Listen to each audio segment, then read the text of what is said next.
రైతు భరోసాకి సంబంధించిన breaking news. ఇప్పటికే రైతులంతా చాలా ఆశగా ఎదురు చూస్తున్నారు రైతు భరోసా గురించి. రైతు భరోసాపై రేవంత్ సర్కారు కసరత్తు చేస్తోంది.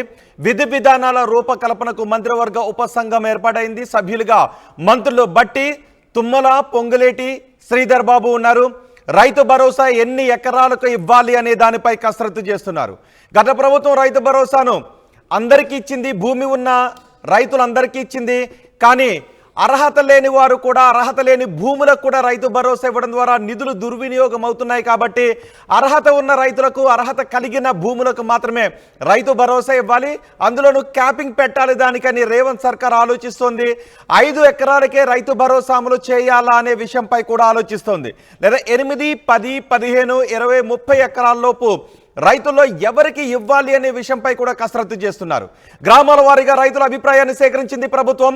స్పష్టత రాకపోవడంతో మరింతమంది రైతుల సూచనలు సేకరించాలని రేవంత్ సర్కార్ అనుకుంటోంది. 2-3 రోజుల్లో ప్రభుత్వానికి పూర్తి నివేదిక అందే అవకాశం ఉంది. మంత్రివర్గ ఉపసంఘం అధికారుల నివేదిక ఆధారంగా రైతు భరోసా పథకాన్ని రేవంత్ సర్కార్ అమలు చేయబోతోంది. దీనిపై మరింత సమాచారం మా ప్రతినిధి మధు అందిస్తారు. మధు, రైతు భరోసా ఎప్పుడొస్తుందని రైతులు చాలా ఆశగా ఎదురు చూస్తున్నారు. రైతు భరోసాని ఎలా అమలు చేయాలా అని ప్రభుత్వం విధి విధానాల రూపకల్పనలో ఉంది. ఎటువంటి క్లారిటీ వస్తోంది ఇప్పటి వరకు? మంత్రివర్గ ఉపసంఘం వేసింది. ఈ మంత్రివర్గ ఉపసంఘానికి చైర్మన్ గా ఉప ముఖ్యమంత్రి పట్టి విక్రమార్క నియమించారు. సభ్యులుగా వచ్చేసి తుమ్మల నాగేశ్వరరావు, పొంగులేటి శ్రీనివాస్ రెడ్డి, శ్రీధర్ బాబును నియమించడం జరిగింది. ఈ యొక్క నివేదిక రూపొందించిన తర్వాత వ్యవసాయ శాఖ నివేదిక తిరిగి అందుతుంది. దీనిపైన నిర్ణయం తీసుకున్నారు. ముఖ్యంగా ఎన్ని ఎకరాలకు రైతు భరోసా ఇవ్వాలి అనేటువంటి దానిపైనే కసరత్తు చేస్తా ఉన్నారు. గత ప్రభుత్వం మన టీఆర్ఎస్ అధికారంలో ఉన్నప్పుడు ఎన్ని ఎకరాలు ఉన్నా కూడా, భూమి ఎలాంటి సిచ్యువేషన్ లో ఉన్నా కూడా, అంటే సాగు చేసే పరిస్థితిలో ఉన్నా, సాగు చేయని పరిస్థితిలో ఉన్నా కూడా వారికి రైతు బంధు పేరిట రైతు పెట్టుబడి సహాయాన్ని అందజేశారు. కానీ ఈ ప్రభుత్వం రైతు భరోసా పేరిట ఎకరానికి 15,000 రూపాయల ఆర్థిక సహాయం చేస్తామనేటువంటిది గతంలో హామీ ఇచ్చారు.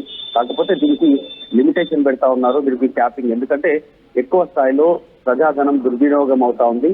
చెట్లు, గుట్టలు కావచ్చు, పడికిరాని పొలం కావచ్చు, చెలకలు, తర్వాత వీడుబడ్డటువంటి పొలాలు, రియల్ ఎస్టేట్ గుట్టలు, వీటన్నిటికీ కూడా రియల్ ఎస్టేట్ భూములు, రియల్ ఎస్టేట్ భూములకు కూడా రైతు బంధు పడినటువంటి సందర్భం గత ప్రభుత్వం చేసింది. కాబట్టి అలా జరగకుండా కేవలం వ్యవసాయం చేసేటువంటి రైతులకే, అది కూడా పేద మధ్యతరగతికి సంబంధించిన రైతాంగానికి సహాయం చేయడానికి మంత్రివర్గ ఉపసంఘం నిర్ణయం తీసుకునేటువంటి అవకాశం ఉంది. దీనికి సంబంధించి రైతుల ద్వారానే క్షేత్రస్థాయిలో నిర్ణయం తీసుకొని ఉన్నారు. మొత్తం 5 ఎకరాలు, 8 ఎకరాలు, 10 ఎకరాలు, 15, 20, 30 ఇలా డివైడ్ చేసి రైతుల అభిప్రాయాన్ని తీసుకుంటారు. ఎంతవరకు రైతు భరోసా ఇవ్వచ్చు అనేటువంటిది. 5 ఎకరాల లోపు అయితే ఏ రకంగా రైతు భరోసాకు సంబంధించినటువంటిది గ్రామ స్థాయిలో నిర్ణయించాలి. గ్రామ సభల ద్వారా మొత్తం గ్రామంలోనే దీనికి సంబంధించినటువంటి నిర్ణయించాలి. ఎవరు అర్హులు కాదు అని. ఒకవేళ 8 ఎకరాల లోపు అయితే ఎలా ఉంటుంది, 10 ఎకరాల లోపు, ఇలా దీనికి సంబంధించి ప్రతిపాదన తీసుకుంటున్నారు. ఈ అంశానికి సంబంధించి రైతులు ఏమనుకుంటున్నారో తెలుసుకోవాలంటూ కూడా ఈ ఉపసంఘం పనిచేయనుంది. ఇప్పటికే వ్యవసాయ శాఖ అధికారులు పూర్తి సమాచారం సేకరించారు. 2 రోజుల పాటు ఇంకా మరింత సమాచారం సేకరించడానికి సిద్ధమవుతా ఉన్నారు.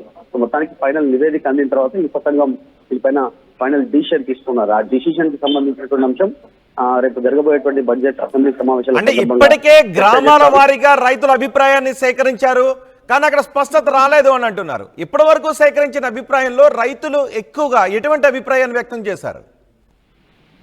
ఇంకా నివేదిక సిద్ధం చేస్తా ఉన్నారు అధికారులు. ఆ నివేదిక ఫైనల్ అయిన తర్వాత మంత్రివర్గ ఉపసంఘం ఏదైతుందో దానికి సంబంధించిన కొన్ని మార్పులు, చేర్పులు చేసిన తర్వాత విధి విధానాలు ఖరారు చేసి రేపు వచ్చేటువంటి బడ్జెట్ అసెంబ్లీ సమావేశాలు దీన్ని చర్చకు తీసుకుంటామంటూ గతంలోనే ముఖ్యమంత్రి రేవంత్ రెడ్డి చెప్పారు. కాబట్టి వచ్చేటువంటి సెషన్ లో అన్ని పార్టీలు, అటు బీఆర్ఎస్ ప్రధాన ప్రతిపక్షం బీఆర్ఎస్, అధికార పక్షం కాంగ్రెస్, అటు బీజేపీ, మిగతా రాజకీయ పార్టీలకు సంబంధించిన నిర్ణయాలను కూడా తీసుకునేటువంటి అవకాశం ఉంది. వారి అభిప్రాయాలను చర్చ జరిగిన తర్వాత అందరి ఆమోదయోగ్యంతో ఎన్ని ఎకరాలకు రైతు భరోసా ఇవ్వాలి అనేటువంటిది నిర్ణయం తీసుకుని ఉన్నారు. ఇప్పటి వరకు ఎవరు ఏ అభిప్రాయం చెప్పారు అనేటువంటి దానిపైన వీరు నివేదిక సిద్ధం చేస్తా ఉన్న అధికారులు పూర్తి నివేదిక సిద్ధమైన తర్వాత విధి విధానాలతో బహిర్గతం చేసే అవకాశం ఉంది. రైట్ మధు, రైతు భరోసాపై రేవంత్ సర్కార్ కసరత్తు చేస్తోంది. విధి విధానాల రూపకల్పనకు మంత్రివర్గ ఉపసంఘాన్ని ఏర్పాటు చేసింది. సభ్యులుగా మంత్రులు బట్టి విక్రమార్క, తుమ్మల, పొంగులేటి, శ్రీధర్ బాబు ఉన్నారు. రైతు భరోసా ఎన్ని ఎకరాలకు ఇవ్వాలి అనే దానిపై కసరత్తు చేస్తున్నారు. 5 ఎకరాలకే రైతు భరోసాను అమలు చేయాలా, లేదా 8, 10, 15, 20, 30 ఎకరాల లోపు రైతుల్లో ఎవరికి ఇవ్వాలి, ఏ విధంగా ఇవ్వాలి అనే దానిపై కసరత్తు చేస్తున్నారు. గ్రామాల వారీగా రైతుల అభిప్రాయాన్ని సేకరించింది ప్రభుత్వం. స్పష్టత రాకపోవడంతో మరింత మంది రైతుల సూచనలు తీసుకుంటున్నారు. 2-3 రోజుల్లో ప్రభుత్వానికి పూర్తి నివేదిక అందబోతోంది. మంత్రివర్గ ఉపసంఘం అధికారుల నివేదిక ఆధారంగా రైతు భరోసా పథకాన్ని ఏ విధంగా అమలు చేయాలి అనే దానిపై ఒక స్పష్టత రాబోతోంది ప్రభుత్వానికి.